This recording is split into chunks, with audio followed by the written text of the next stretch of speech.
Hong Kong removes international travel quarantine after more than 2 years.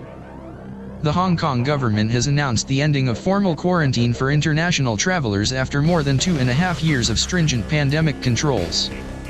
Under new rules that will take effect from September 26, incoming travelers will be required to undergo 3 days of self-monitoring on arrival.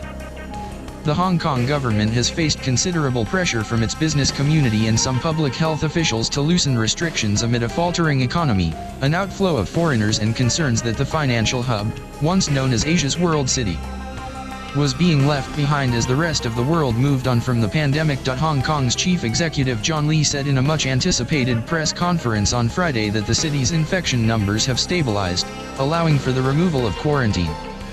"We hope to give the maximum room to reconnect Hong Kong, and to revitalize our economy," Lee said. Incoming travelers will be able to do their 3 days of self-monitoring at home or a place of their own choice. During this time they will be able to go outside but will be restricted from some places. Arrivals will no longer need to provide a negative PCR test before boarding a plane. However, they will need to provide a negative rapid antigen test, RAT, 24 hours before they board.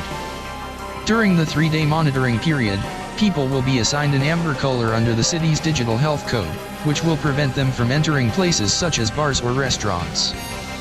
The policy shift came after Japan announced that it will reopen its borders from October 11 and after Taiwan said it aims to scrap its mandatory quarantine on October 13 if the island has passed the peak of its latest Omicron BA.5 outbreak.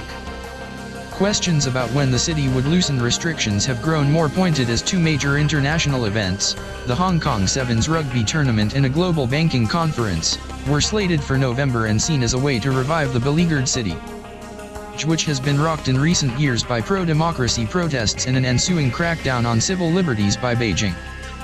While various governments brought in border controls following the outbreak of the pandemic, most have since rolled back the measures, including Singapore, which typically vies with Hong Kong to attract foreign business and talent. Hong Kong's new measures comes more than 900 days after the city first enacted border restrictions in March 2020 and nearly 2 years after it mandated hotel quarantine for all international arrivals in December 2020.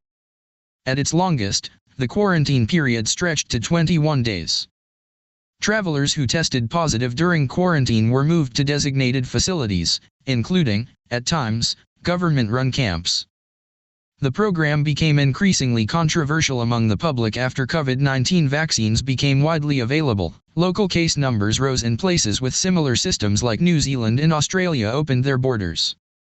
This summer a dearth of available hotel rooms and limited flights raised public anger as travelers risked being trapped outside the city until a free room opened up if their itinerary was disrupted, for example by catching COVID-19 or having a flight rescheduled.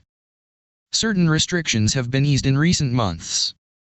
In May, non-Hong Kong residents were permitted to enter the city from overseas for the first time in more than 2 years, while a scheme that saw some flights with COVID-positive passengers suspended was scrapped in July.